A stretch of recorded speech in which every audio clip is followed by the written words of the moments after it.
watching Nexus Network, your trusted news partner. গত 8ই মে রবীন্দ্র জয়ন্তী উপলক্ষে Manipal hospital Indian মিউজিয়ামে একটি অনন্য সংস্কৃতি সন্ধ্যার আয়োজন করেছিল, যা স্বাস্থ্যসেবা এবং সৃজনশীলতার জগৎকে একত্রিত করবে। ডাক্তারদের সাথে এই সন্ধ্যাটি ছিল রবীন্দ্রনাথের শিল্প এবং সঙ্গীতই হোক তার শ্রেষ্ঠ চিকিৎসা তার উদাহরণ। এই অনুষ্ঠানে চিকিৎসকেরা তাদের চিকিৎসাগত ভূমিকার বাইরে এসে রবীন্দ্রনাথ ঠাকুরের কালজয়ী রচনা থেকে অনুপ্রাণিত হয়ে সঙ্গীত, কবিতা, নৃত্য এবং বিভিন্ন পরিবেশনার মাধ্যমে তাদের শৈল্পিক প্রতিভা তুলে ধরেন। এই উদ্যোগটি এই বিশ্বাসকে প্রতিফলিত করে যে সেবা যত্ন কেবল চিকিৎসার মাধ্যমেই নয়, তা সহানুভূতি, অভিব্যক্তি এবং মানসিক চেতনাকেও অন্তর্ভুক্ত করে। চলুন এই অনুষ্ঠানের বেশ কিছু দৃশ্য আপনাদের সঙ্গে আমরা শেয়ার করে নেব। এরকম একটা অনুষ্ঠান আজ আপনার মিউজিয়ামের মধ্যে হচ্ছে, এটা আপনাদের কাছে কতটা ভালো লাগে? ভীষণ ভালো, ভীষণ ভালো। প্রথম কথা হলো, এই যে রবীন্দ্র জয়ন্তীর এই যে অনুষ্ঠান মণিপাল হসপিটাল থেকে আয়োজন করা হয়েছে, এটা আমাদের সবার চূড়ান্ত ব্যস্ততা এবং আমাদের দৈনন্দিন কাজের মধ্যে একটা যেন তাজা বাতাসের অবকাশ। এটা আমাদের সেই ভুলে যাওয়া আমাদের অনেক কিছু শখ বলুন, আমাদের স্মৃতি বলুন, আমাদের অভিজ্ঞতা বলুন, সেগুলো যেন আবার ফিরে পাওয়ার একটা ছোট্ট জায়গা। কিন্তু এই ছোট্ট দিনের ছোট্ট অনুষ্ঠানটাই কিন্তু আমাদের জীবনে এমন একটা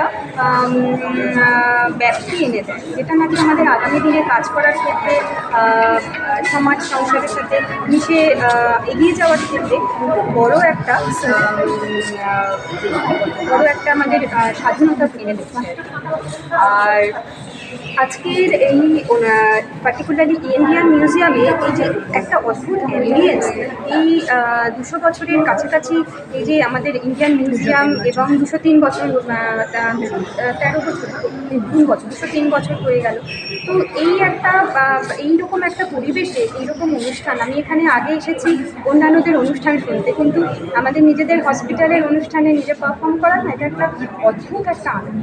আর গান তো করে, তো গান কিন্তু আমি করতাম, বহু বছর হয়েছে আমি গান করিনি। না, যাই হোক, গানের সঙ্গে একটা যোগাযোগ রয়েছে, তো সেখানে অন্য গানের সঙ্গে রবীন্দ্রসঙ্গীত সেটাকে আলাদাভাবে কীভাবে? অন্য গান, বিভিন্ন রকম গান বিভিন্ন রকম মানুষের মনোভাব ওদের জন্য আছে, কিন্তু রবীন্দ্রসঙ্গীত কিন্তু সবসময় আছে। আমাদের যখন খুব ডিপ্রেশনে আছে, সেই সময় রবীন্দ্রসঙ্গীত কিন্তু আমাদের পথ দেখিয়ে দেয়। আপনি যে কোনো মানুষ জীবনের এমন কোনো একটা অনুভূতি খুঁজে পাবে না যেখানে তার জন্য একটা যথোপযুক্ত রবীন্দ্রসঙ্গীত নেই। তো রবীন্দ্রনাথ আছেন আমাদের জীবনে। কেউ হয়তো রবীন্দ্রসঙ্গীত খুব বেশি তার সাথে যোগাযোগ নাও থাকতে পারে, ইনভলভ নাও থাকতে পারে, কিন্তু যখন সে তার প্রয়োজন অনুভব করবে, ঠিক সেই গানটিতে কিন্তু খুঁজে পাবে। এখানেই রবীন্দ্রনাথের তাৎপর্য, এখানেই তার প্রাসঙ্গিকতা। তাহলে এই গান দিয়ে আপনার কি পছন্দের গান?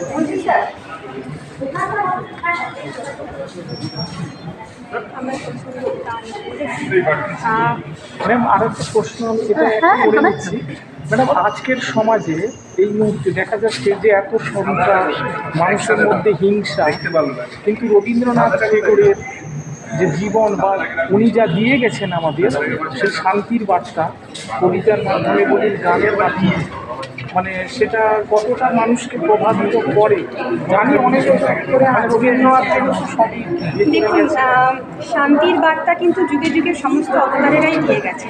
রবীন্দ্রনাথ বলতে পারেন আমাদের সেই মানবিক অবতার, যিনি তার গোটা জীবন তার রচনার মাধ্যমে ফেলে গেছেন আমাদের সবার জন্য। এবার উপকরণ তো রয়েছে, আমরা আমাদের নিজেদের সময় সুযোগ এবং নিজেদের মানসিকতার উপর নির্ভর করে সেটা তো খুঁজে নিতে হবে। রবীন্দ্রনাথ তো আছেন আমাদের সবার জন্য না, তো তার যে শান্তির বার্তা, তার যে মিলেমিশে থাকার যে যোগাযোগের বার্তা, এটা তো চিরকালীন। এর তো কোনো নতুন পুরনো কিছু ব্যাপার হয় না, এটি সবসময় প্রাসঙ্গিক। আজকের দিনে হয়তো সেটা বেশি প্রাসঙ্গিক। আজকে রবীন্দ্রনাথ ঠাকুরকে নিয়ে যে এই শুভ সন্ধ্যা মণিপাল হসপিটাল আয়োজন করেছে, এই শুভ সন্ধ্যায় আপনার কণ্ঠে একটা রবীন্দ্রনাথ ঠাকুরের গান, একটা গান শুনে আমরা আমি না খুব ছোটোবেলার একটা গান শিখছি, যেটা আমাদের স্কুলে কিন্তু সবার প্রথম শেখা। আমরা সবাই রাজা, আমরা সবাই রাজা, আমাদের এই রাজার রাজত্বে নজরে মনে রাজা শানে নীলকণ্ঠে সাথে, আমরা সবাই রাজা। বলাটা মানে আপনার দিক থেকে রবীন্দ্রনাথ কতটা ভালো লাগে? অনেক বেশি। ছোটোবেলা থেকে ওনার কবিতা পড়ে এসেছি, ওনার লেখাটা আমি যেহেতু মারাঠি, আর গান রবীন্দ্রসঙ্গীতের ব্যাপারটা হয়তো অত এটা ছিল না, কিন্তু যখন থেকে আমি বাংলা শিখেছি তখন থেকে রবীন্দ্রসঙ্গীতের প্রতি একটা প্রীতি এটা নিজের মতনই তৈরি হয়।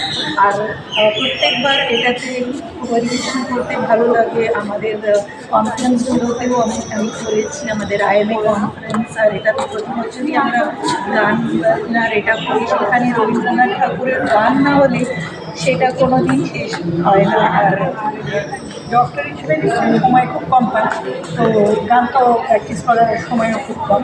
তো সেইখানে দাঁড়িয়ে এটাকে চর্চা করছেন বা ভালো লাগার একটা জায়গা তৈরি করে রেখেছেন, তো সেটাকে কী করে ম্যানেজ করার জন্য সময় পাওয়া যায় না, বের করতে হয়।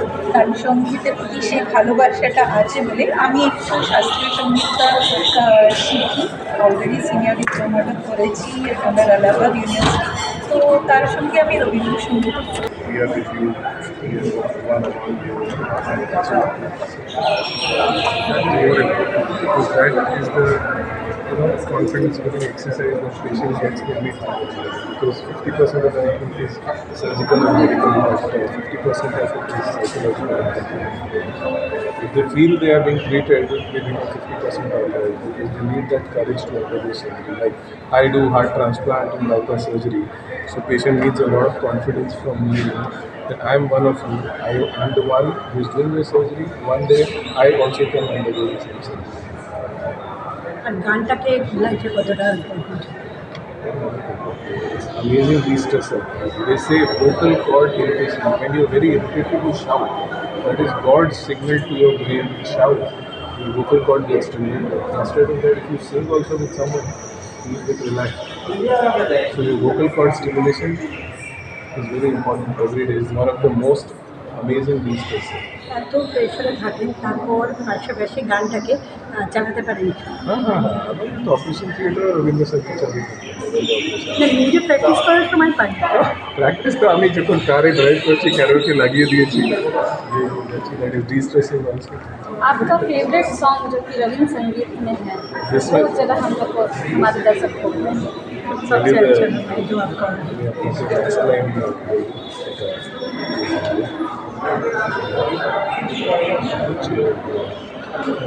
আমি চিনি গো চিনি সেই সং আরেকটা গান আছে ভারত আমার ভারতবর্ষ। না আপনার যেটা আমি আকাশে পাখি শুনেছি শুনেছি তোমারই গান আমি তোমায় সপেছি প্রাণ গো বিদেশিনী মনোরমে শেষে আমি এসেছি নতুন দেশে আমি অতিথি তোমার গ্রামে ও গো বিদেশিনী। I am Dr. Niket Arora, heart surgeon. I do bypass and transplant surgery. সচরাচর হয় না একটা হাসপাতালের দৈনন্দিন লাইফ থেকে বেরিয়ে এসে রবীন্দ্রনাথ ঠাকুরের এই জন্মজয়ন্তীর প্রাককালে ইন্ডিয়ান মিউজিয়ামের আমাদের হসপিটালের সহযোগিতায় একটা যে আমরা এরকম সন্ধ্যের আয়োজন করতে পেরেছি এবং তাতে সবাই মিলে এসে রবীন্দ্রনাথ ঠাকুরকে স্মরণ করার জন্য সবাই গান আবৃত্তি কবিতা পরিবেশনা করছে এবং সবাই একসঙ্গে দেখা হচ্ছে, ভালো লাগছে, খুবই ভালো। মানে আপনাদের মানে আপনার মানে আপনি কত দিন আমরা আগে একটু করে নিই একজন ভগবান তো মাও বিকেলবেলা ওনার ফটোর সামনে সন্ধ্যাবাসী নিলেন। তো কিন্তু অনেক বড় হয়ে জানলাম যে না উনি বিশ্বকবি এবং উনি আমাদের বাঙালিদের একজন গর্ব স্ট্যাচু।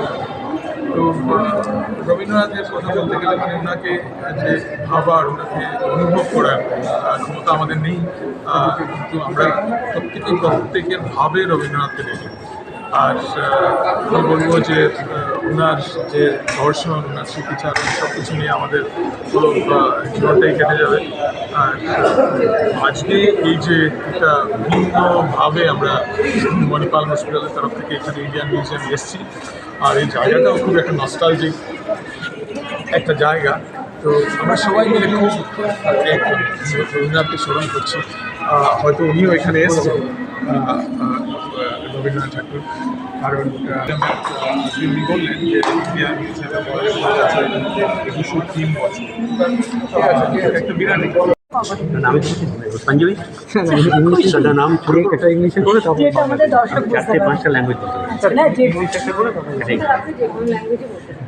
বলুন। My name is doctor Robin Chakraborty. I am the senior consultant interventional cardiologist. I work Manipal Group of Hospitals, Kolkata. আমার নাম ডাক্তার রবিন চক্রবর্তী। আমি হৃদরোগ বিশেষজ্ঞ। আমি কলকাতা মণিপাল হাসপাতালের সিনিয়র কনসালটেন্ট ইন্টারভেনশনাল কার্ডিওলজিস্ট। আজ এই যে একটা উদ্যোগ নেওয়া হয়েছে সেটা আপনার কাছে কীরকম? অভিনব উদ্যোগ। প্রথম কথা হচ্ছে ওই আমাদের ওই ভারতীয় জাদুঘরের কিউরেটার বা ডিরেক্টর সায়ন ভট্টাচার্য বললেন যে ডাক্তারেরা আজকে এসছেন এবং অনেকেই বলছেন যে আমরা এই করতে, কিন্তু আপনারা বিশ্বাস করবেন যে জানি না, ডাক্তারের জীবন হচ্ছে ভীষণ একঘেয়ে জীবন এবং কার আর ভালো লাগে সকাল করতে। আমাদের ডাক্তার একটা এমন জীবন যেখানে আমরা সুস্থ মানুষের সঙ্গে কথা বলার সুযোগ পাই না, এবং এটা বড় দুঃখের জীবন, তাকে বোঝাবো। এই সমস্ত জায়গাতে আমরা কিছু সুস্থ মানুষের দেখা পাই, কথা বলতে পারি, বুঝতে পারি যে হ্যাঁ আমরা আসলে অসুস্থ নই, আমরাও সুস্থ। এটা একটা সুযোগ। গান, বিশেষ করে রবীন্দ্রসঙ্গীত, সেটা মানে ডাক্তারদের কাছে, তাছাড়া সাধারণ সবার কাছে এটা কীরকমভাবে দেখেন? এর প্রশ্নটা হচ্ছে রবীন্দ্রসঙ্গীত যখন আপনি বলছেন বা রবীন্দ্র গান যখন বলছেন, আমি বলবো যে রবীন্দ্র গান নয়, রবীন্দ্র ভাবনা। এই রবীন্দ্র ভাবনার প্রকাশ হচ্ছে গান, রবীন্দ্র ভাবনার প্রকাশ হচ্ছে কবিতা, রবীন্দ্র ভাবনার প্রকাশ হচ্ছে প্রবন্ধ, ছোট গল্প, উপন্যাস, নাটক। সবচেয়ে বড় কথা হচ্ছে রবীন্দ্রনাথ হচ্ছেন এমন একজন ব্যক্তিত্ব, এমন একজন ব্যক্তি যিনি পৃথিবীর প্রত্যেক দেশের, প্রত্যেক সমাজের, প্রত্যেক জাতির, প্রত্যেক ধর্মের, প্রত্যেক বর্ণের মানুষের অন্তরের ভাবনাকে প্রকাশ করতে পেরেছে। আমরা একজন মানুষ হিসেবে আমাদের কত রকম ভাবনা থাকে, কত রকম চিন্তা থাকে, দুশ্চিন্তা থাকে, আবেগ থাকে, প্রেম থাকে, ভালোবাসা থাকে, ব্যথা থাকে, সবটা আমরা এক জীবনে প্রকাশ করতে পারি না। প্রায় মনে হয় হয়তো বারবার ফিরে আসতে হবে সেই ব্যক্তি সত্তাকে প্রকাশ করার জন্য। রবীন্দ্রনাথ হচ্ছেন সেই একজন ব্যক্তিত্ব, সেই ব্যক্তি, সেই পরম গুরু, যিনি তার জগৎ মানুষের সমস্ত ভাবনাকে, সমস্ত অনুভবকে, সমস্ত অনুভূতিকে প্রকাশ করেছেন লিখে, প্রকাশ করেছেন তার কবিতায়, তার গানে, তার গল্পে, তার উপন্যাসে, তার নাটকে, তার প্রবন্ধে, তার ভাবনায়। রবীন্দ্রনাথ সেখানেই বড় হন। আর সেই সুযোগ যখন আমাদের কাছে আসে, তখন সেই সুযোগের সদ্ব্যবহার না করা মনে হয় একটা বিরাট বড় ক্ষতি, জীবনের একটা বিরাট বড় ভয়। সেই অনুভূতি নিয়েই, সেই তাগিদেই আর কিছু না। চর্চা করার সময় হয়? এ প্রশ্নের উত্তর হচ্ছে যে চর্চা করার ইচ্ছে থাকলেই হয়, ইচ্ছে থাকলেই হবে। আর গান বলতে কি, আমাদের যে ডাক্তারিতে যে কাজ, এই যে একজন রুগী আসে, তাকে দেখা, তাকে ভালো করা, তাকে সুস্থ করা। আজকেই বলছিলাম আমার জুনিয়রদের যে যখন কোনো রুগী আসে, তোমরা সেই রুগী দেখো, আমি তাতে রুগী দেখি, আমি একটা গল্প দেখি। আমার কাছে আজকে দুজন রুগী এসেছিলেন। একজন তার বিরাট হার্টের অসুখ, 2012 সালে তাকে তার 10 বছর পরে ওনার গাড়ি ওনার ছেলে পুলিশে কাজ করে। আমার স্ত্রী হচ্ছে ক্যান্সার অঙ্কোলজিস্ট, উনি অনেকে ভালো। যখন ব্যক্তি যখন আমার কাছে আসে, সেই ব্যক্তি যখন আসে, তখন আমি আমার সেই 2012 সালের প্রথম সকালটা দেখতে পাই, যখন খুব কষ্টে বুকে ব্যথা নিয়ে এসেছিল। দেখে তারা তারপর দেখতে পাই 2022 সালে ওরা সব হয়ে গিয়েছিল, তারপরে সেই গল্পটা মনে পড়ে। তো সুতরাং সেই অনুভবটাও তো একটা গান, সেই অনুভবটাও একটা গল্প।